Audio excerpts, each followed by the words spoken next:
Hello, Al. All right. So with me today, I have Al Lindsay. He's an engineer by trade, built and led the team that created Amazon Alexa Echo. And of course, Amazon Prime back in the day, 2008 to 2011. Al, welcome and tell us a little bit about yourself and what you've been up to. Hey, thanks for having me, Finn. And yeah, just to sort of expand on a few of the things you mentioned there. Engineer by trade, studied computer science at the University of Waterloo in Canada. Worked in telecom for 10 or 12 years in the Canadian industry, and then joined Amazon in 2004. And worked roughly 15 years at Amazon, culminating in the last 8 years being dedicated to Alexa and that whole space. Yeah, I mean that must have been an incredible journey of growth. I mean, there's very few companies that have accelerated at that rate to that volume.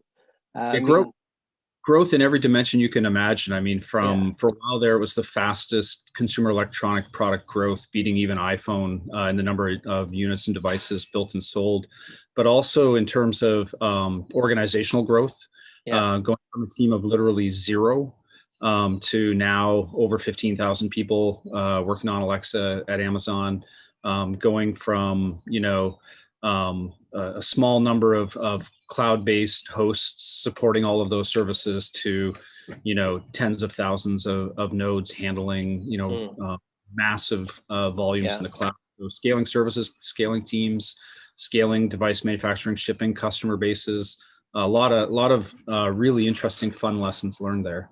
So those 15,000, I mean, those weren't people delivering parcels. Those were people working on the Alexa project.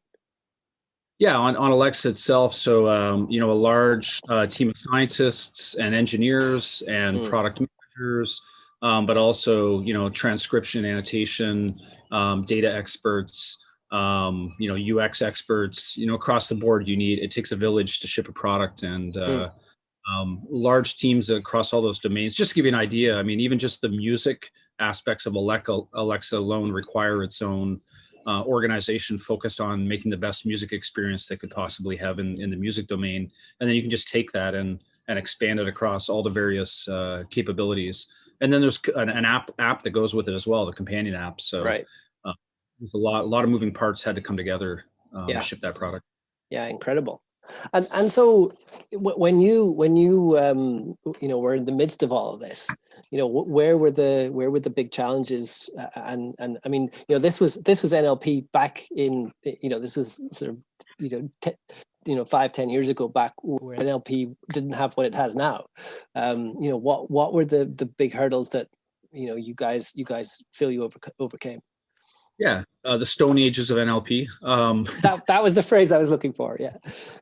I think speech recognition was probably our first largest challenge, and specifically because we had elected to tackle the challenge of what I'd call ambient computing. The agent that's just there, you speak to the ambient air, you're not looking for the device, you're not picking up your phone as you would with Siri, pressing a button, holding it close to your face, but rather being able to call a command out to the room, hey, play music by Sting, and have it work. That far field speech recognition challenge was largely, talked about as an intractable problem because of the challenges of distance and signal to noise ratio. So there was a general belief that, you just can't get good enough with far field speech recognition to have a product like that. And so tackling that one head on was probably one of the largest challenges that we had to overcome to build the device. And we were the first team to deliver a product in the far field that worked as well as it did.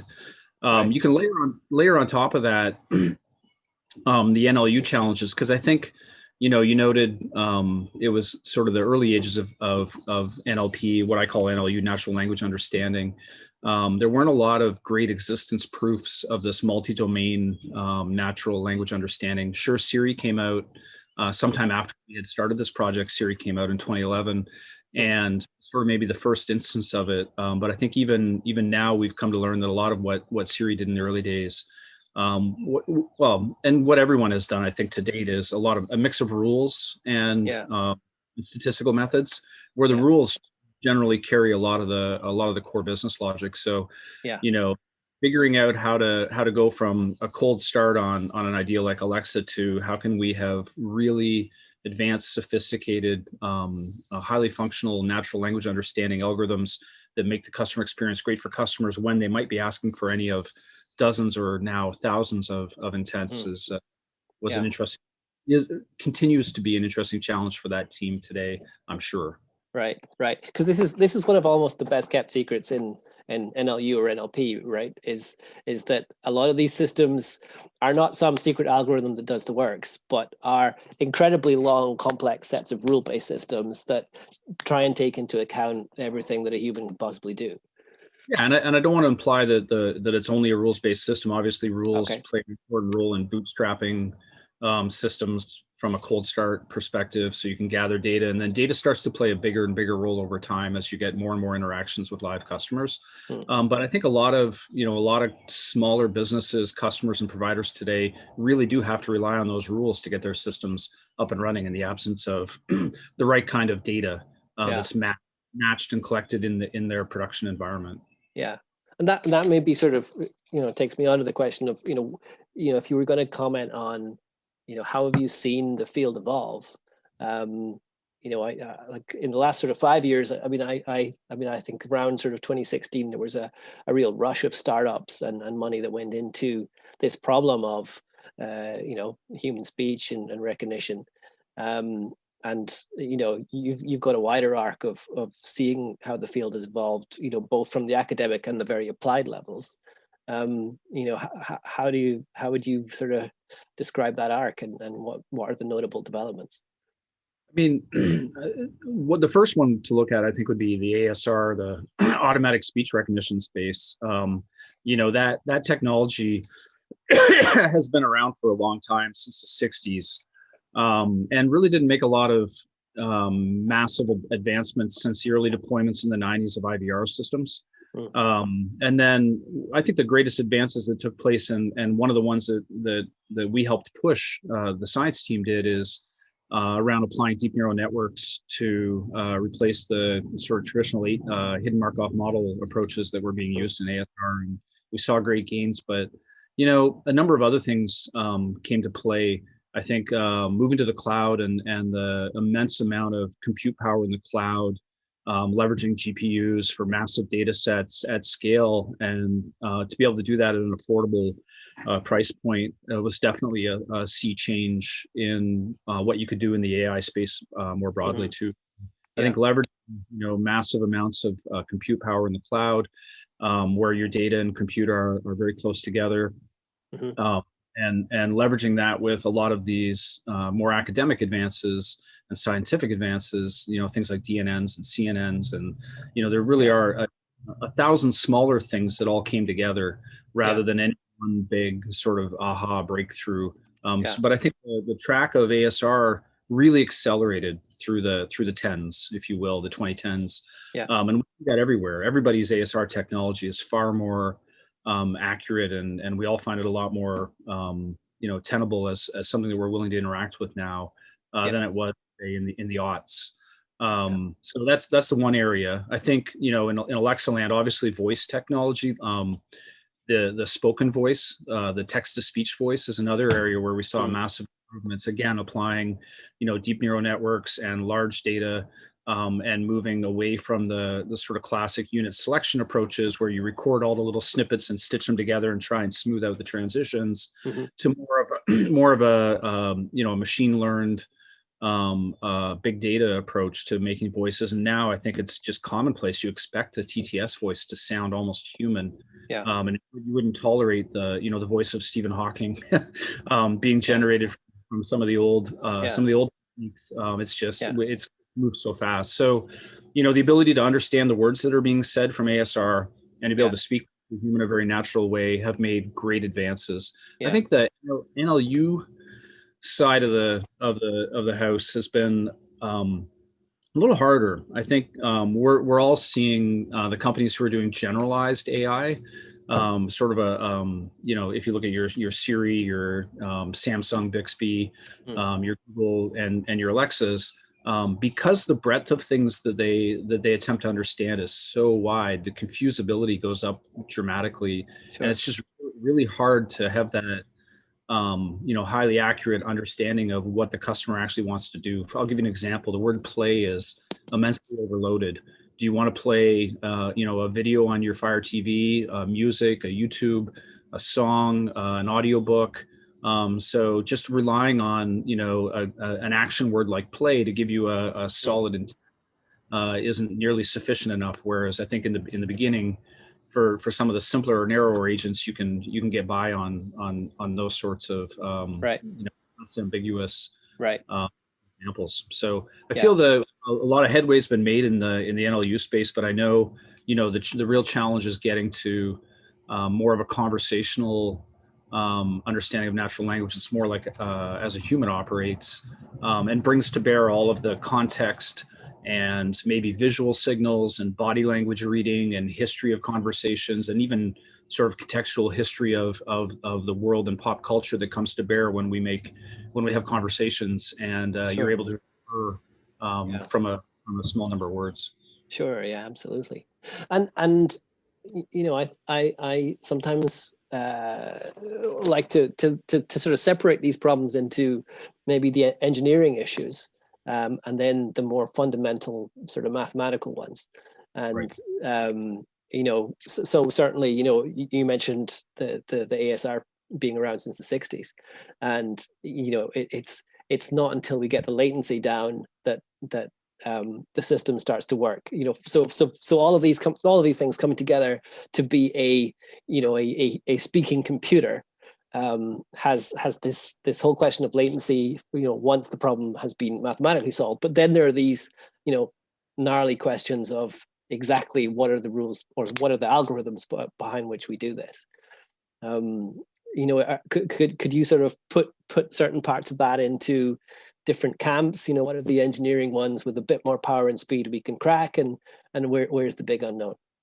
I will say that sort of both philosophically and practically, it's hard to separate the science from the engineering, and the more you can combine those thinkings together, the more successful you'll be in the space.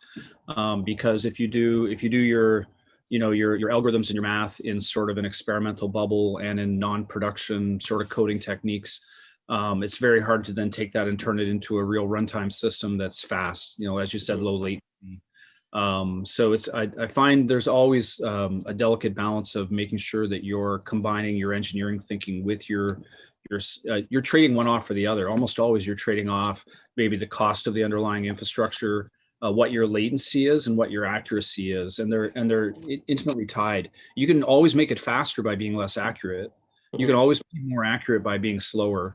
And you can take forever if you want to explore every possible outcome in a brute force way and come back days later with an answer. And so there really is, you have to look at these in tandem. But absolutely, the latency for me, from an engineering challenge perspective, was one of the most important things we focused on from the very beginning with Alexa.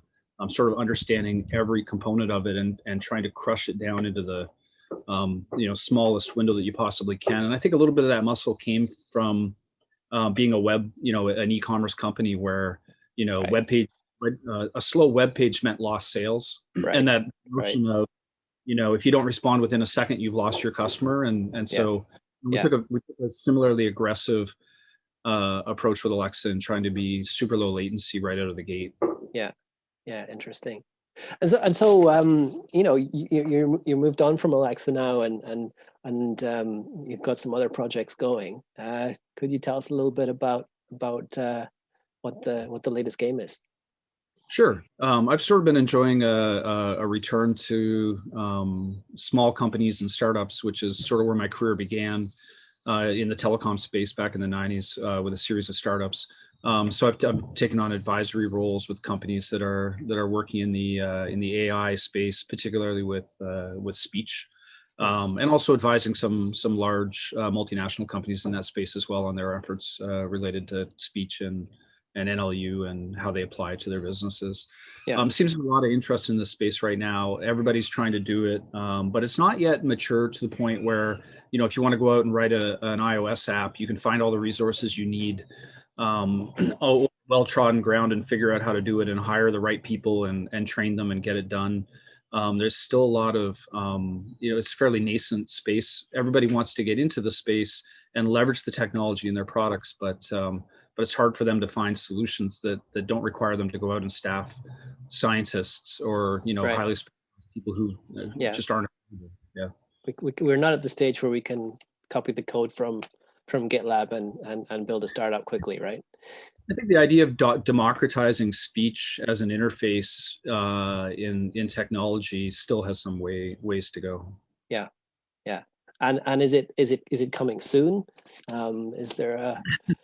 I think, as is always the case with all of these things, it just takes time. It's coming, and it's massive compared to what it was. I can tell you when we were getting started with Alexa, I mean, even finding someone who had an expertise in voice user interface design, there was really only one company you could go and hire those people from, and that is no longer independent as of a couple of weeks ago. Yeah. It's if you look around now, you'll find all kinds of design firms and engineering shops and platforms and startups that are offering tools and training and expertise and solutions in this space that didn't exist even 5 years ago. It's definitely growing quickly, but it has a long way to go. Okay. So tell me a little bit about Elerian and what these guys are doing. I think what's drawn me to Elerian that I find interesting is the idea that they're taking a voice forward approach. So they're operating in the call center space and building solutions for call centers, but they've approached it from how do we solve for the virtual agent's speech problems first, and in particular, how do we build a really high quality natural language understanding component that's able to make sense of what's going on in the conversation with the end consumer, and allows their partners to provide a more human-like experience without necessarily having to staff a massive human workforce to do it. Right. So I really was drawn to the solve the hard problems first. That's close to my heart. Go after the. I mean, it'd be easier to go and build another call center in a box solution that integrates with all of the the existing products that are out there. There's plenty of people who have done that, and that's straight engineering problem. It's much harder to go after the novel speech challenges first, nail those, and then use that to drive the more straightforward engineering challenges that come with a call center. So right. Because they've got a couple of tricks up their sleeve, right? So they've got this compression thing they can do, and then they've strung together this stack of they can understand the voice. They've put that together with the sort of some rules, but there's an information model which decides what's going on and the flow of it. Does that can you elaborate at all on that? Or yeah, I think again, another thing that struck me was just sort of the maturity and the breadth of considerations that went into that NLU platform. So, things like context and caring for context from turn to turn, bringing to bear the customer's specific data knowledge about their customers, whether it's incorporating their email addresses, which would not be an vocabulary thing for an off-the-shelf ASR or entity recognition solution. Just sort of the ability to tailor the models more. Because I mean I can still phone up my bank and I say when it says when's your birthday I say 1st of April 1978, and the thing that the thing says please say it again, and it doesn't get it. I mean you think this is a solution deployed on a fairly large multinationals behest, and it's still not picking up these basic things, right? Because it's this big long string of rules. So it's really refreshing to see a company come to the space like Elerian that starts to address this. Yes, and there are just so few functional NLU solutions today, as you note, that are able to do more complex utterances like that. Right. Which brings us on to the big players. I mean, it's not as if the Googles and the Amazons and the Watsons of this world are ignoring the area. What are they up to, and where's the difference? And is there space for a startup like Elerian or other players, or are they going to get squashed? What's happening there? I mean, it's like I said earlier, I think it's such a nascent and rapidly emerging space. There's room for lots of players. And if you take a look, you mentioned some of the big guys, your Googles and your Samsungs or your Apples and your Amazons. I see a couple of different things emerging from the large companies. One is platforms, AI Mm, platforms, tools to let speech scientists or, just data modelers and AI scientists in general or engineers take data and turn it into models and deploy them and run them in the cloud and be able to recognize whether it's, video or images or voice or, build NLU solutions. So mm, you have a rich set of tools that are emerging from a lot of the large players. Those tools have some challenges in that you need a certain level of expertise in your mm. engineering and your science staff to truly leverage them. And then in a lot of cases, you come up against you can take it so far, but then now when you want to supplement that language model Mm. with your own language model, or constrain it, or maybe tweak the algorithms to more favor your use cases deep Mm. inside the ASR or the NLU engine. You just can't do it. You just can't open Right. up. You open up so many of the interior boxes, and then you Yeah. hit a wall. Yeah. I think the other thing I see them doing is, I mean, you see the general agents like we built with Alexa, who are doing a massive breadth of things and really approaching sort of the largest breadth of capabilities that we see in virtual agents, which is interesting, but completely different set of challenges than what I think Elerian is facing in going after initially things like call centers where Right. the problem space is much more constrained. Yeah. And you can I get mean, to they don't want to have general conversation. They want to have, a conversation which is as tightly controlled as possible because you don't want agents going off script, right? well, you want to get to the quick resolution for the customer Mm. that solves their problem and provide the best customer experience without Yeah. frustrating them with errors and inaccuracies. Yeah.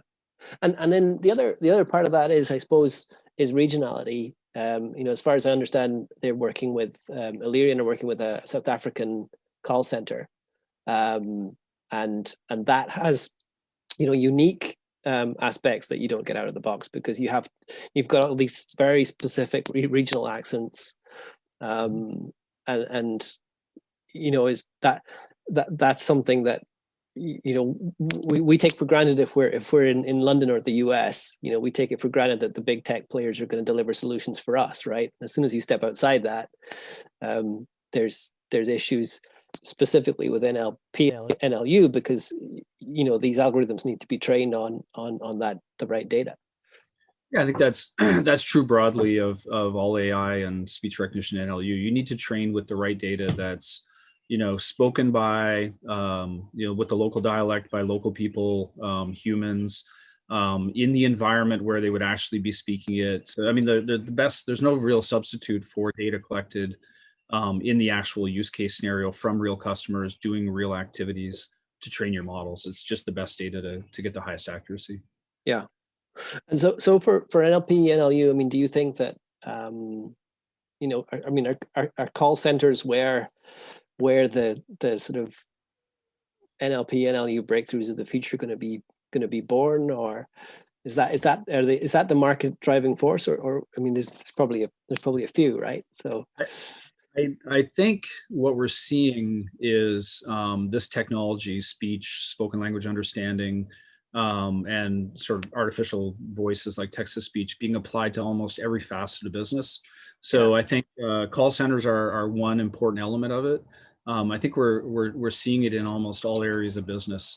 Mm. So yeah, I think the advances are going to come sort of across the board and be pushed from a Yeah. lot of different marketplaces, which is one of the interesting things about taking a voice first approach if you're Illyrian, and then applying that to a vertical like the call center vertical. Is now all of the things that you learn and feedback into your systems can be leveraged to then apply that same tech to other business cases. Right. Right. Yeah. Yeah. And then again, it's this technology that's been wished for, and people have had various punts at doing this because it's such a big thing, right? It's such a natural thing to have a computer that can talk, or a system that can talk back to you. It's been written into science fiction from the year dot, Sure. and yet again, time and time again, and advances happened. We haven't had it. We haven't got that talking computer. Another advance has happened. We still haven't got there. Is there a tipping point where this stuff all gels and suddenly we leave our desktops behind and we just wander around the street talking? Well, I do think that voice as a user interface is amazing and natural. You don't have to be trained on how to use it. It's accessible to everyone, including people who grew up without technology, seniors. But I don't think it's the only interface for all scenarios. So, you mentioned walking around on the street. Imagine you're sitting on an airplane, getting ready to take off, responding to your email. Yeah. I think there's an example where your text-based chat might actually be a better interface just from social Yeah. norm. Yeah. But voice is definitely that natural interface that allows you to just leverage what you've been learning since you were an infant, without having to think about, what does that box mean? Does that chevron represent there's more information if I touch it? Yeah. Having to be trained to use a totally different user interface, even though the phone with its touch interface felt so natural, you just see it and you touch it, you still have to be able to understand the hints and the cues and Yeah. the user interface design with voice. Yeah. The holy grail would be that it's like talking to another human, and if you even if you have to fumble your way around a bit, you're able to figure out how Yeah. to get what by asking or rephrasing or approaching it in a verbal way. Right. All the sort of auxiliary words we use to say what, please say that again, or break, interrupting someone's sentence, that kind of stuff. And I think there's also visual cues too. So I think vision science is going to play a big role Mm. as this moves forward as well. Because if you imagine you're at a cocktail party, Mm. pre-COVID, I guess, and you're talking to someone, but it's really loud, and your Mm. ability to focus, you've got all these different sounds, and if you closed your eyes and tried to carry on that conversation, you probably Yeah. couldn't. So Yeah. you're focused on that person's face. You're able to pick up visual cues. You might miss words or phrases, but you're able to infer based on the context of what you've been saying and where you are and how you know each other Yeah. and what. Yeah. And I had all of that this. has I been had this. analyzed by AI. I had this Yeah. Swedish roommate who was partially deaf, and her subjective experience when she saw someone talking was that the volume went up. And if Right. you put a book in front of someone's mouth, she still partially heard them, but the volume was quieter. I thought it was fascinating. Well, I think a lot of those human experiences for understanding language will come to bear in the technology world. So the Right. ability to actually process video, and get those subtle gestures, certainly things like context and Mm. history and current affairs, zeitgeist, things that are going on in the world today. What happened? You might be Yeah. referring to something that was in the news this morning or that happened, halfway around the world and was a local event. So those types Yeah. of things are already, I think, being utilized in a lot of the more general agents from Right. the large. Yeah. And yeah, I think that area of advancement will be an interesting way in which we get to a more conversational Yeah. technology than what we have today. I mean, imagine with something like Alexa, where you have to have a sort of a live knowledge of, all of popular culture, to play the right track when someone says something. Yep. I mean, how did you guys approach that question? Yeah, there's um, having people and teams focused on ingesting the data Right. that, like, we literally have a zeitgeist team, a team that's focused on how do we figure out what are the most important significant events that are going on in the world right now and incorporate them into what we know so we can use it as context. I think like a goal is scored in the World Cup, Right. and everybody just instantly knows, and we need to know that too because it could then be part of Right. question coming into our question answer engine. So Yeah. being focused on where there are obviously thousands of sources for that data that you need to ingest from, and Yeah. it takes time to build those out, but we put a lot of effort into our Yeah. knowledge, Yeah. getting live data as well as all the historical factual data. Right. That's interesting. And I guess you have that distribution of what people ask for as well. And if the World Cup goal has a particular anthem, then 90% of the time when a certain sound is close, it's going to be, it's going to be this anthem that's played. You have that. The interesting thing is the long tail. You never fully traverse it. There's Right. always something new that comes up, and it's looking at the long tail of missed utterances, missed questions that you couldn't answer, and figuring out how to solve for them that keeps you busy and keeps you up at night. Right. Right. Yeah.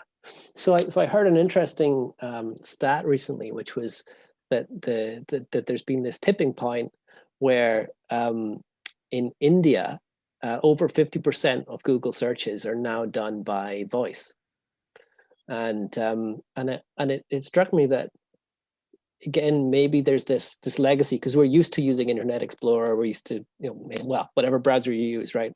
Delete that from the video, right? Yeah.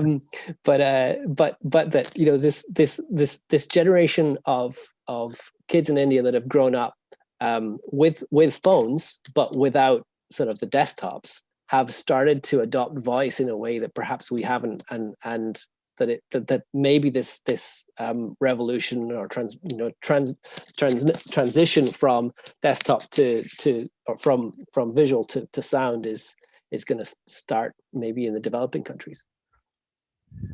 Maybe I think like as you noted, there are some technological and cultural elements that maybe drove that. The fact that everybody is operating on a mobile, and that it is actually easier to use your voice on a mobile to enter a string of words into a search box than it is to type it out.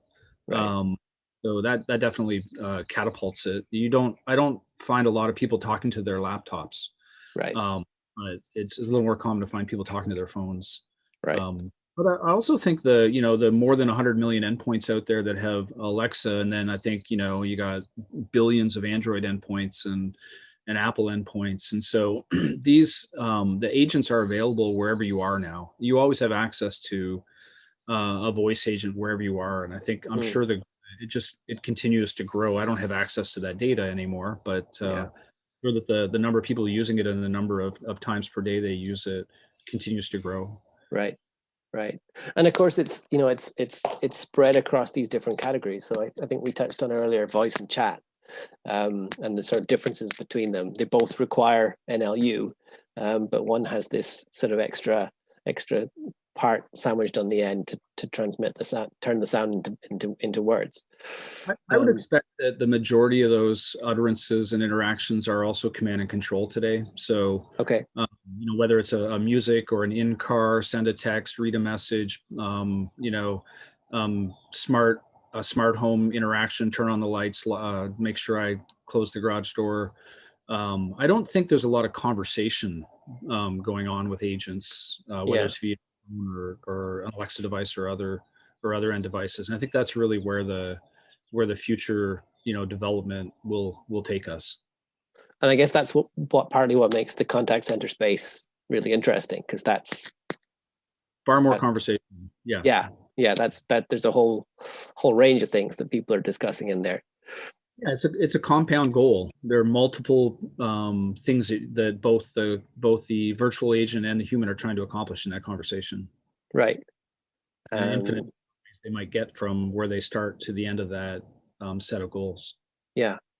And then the drivers for the contact centers to adopt this technology are, I suppose, pretty self-evident. There's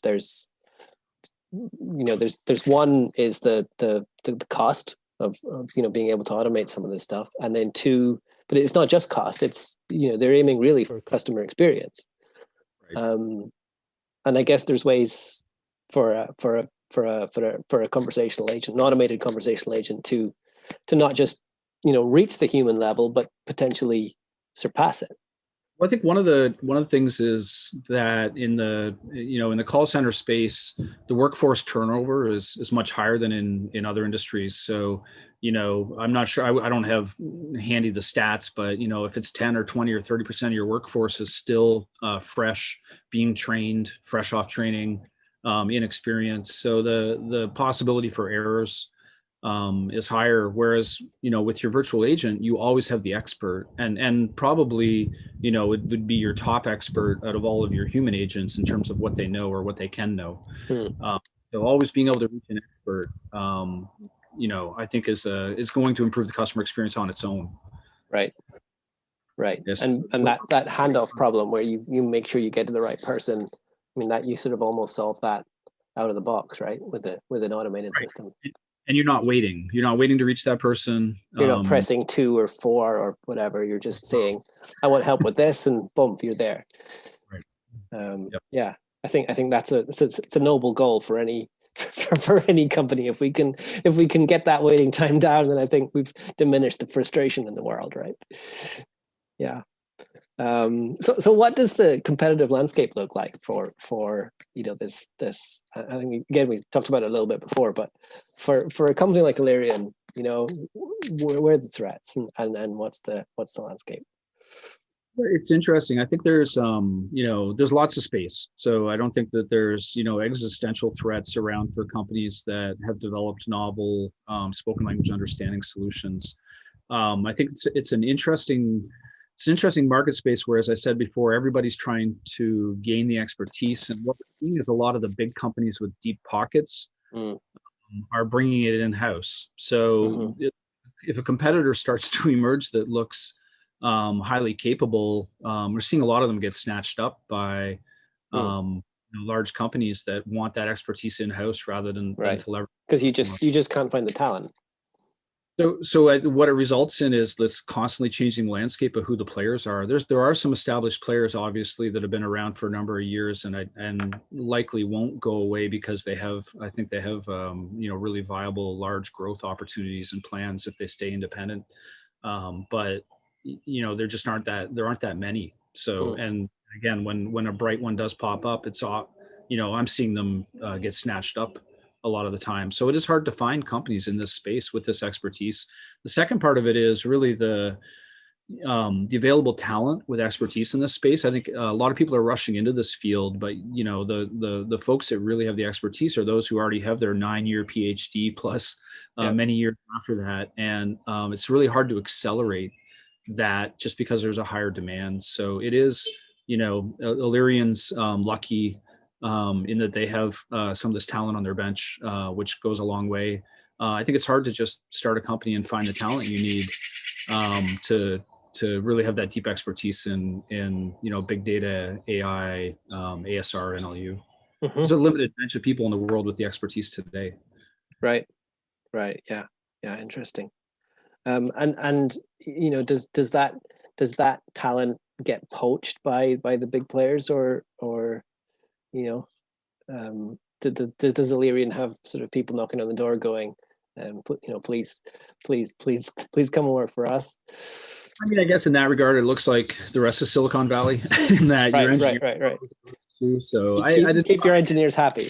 It's highly competitive, just as it is in the engineering space. You should take care of your people. Right. Okay, so I've got just a couple last questions, and it's they're sort of the big ones, which are always fun to ask at the end, potentially after we've had a few glasses of whiskey. First one is are we going to see this transformation happening soon? And how ubiquitous is it going to be? It's potentially a real revolution, right? Yeah, I think massive investments are being made to push those advancements forwards and try to find those breakthroughs, technologies, algorithms, approaches, whatever it is, engineering strategies. I've obviously, in working closely with folks on those challenges at Alexa, I mean, you really have a lot of really smart people focused on solving these problems. Yes, we're going to see advances. Where it's going to come from is probably all over, since there's so many different organizations that are focused on it with so much talent. I'm a little cautious that you'll see massive changes. I think often People expect that these things move in massive leaps and bounds, and that kind of like the whole time travel, slip in the bathtub, bang your head, and have a vision for the flux capacitor, thus making time travel possible. Right.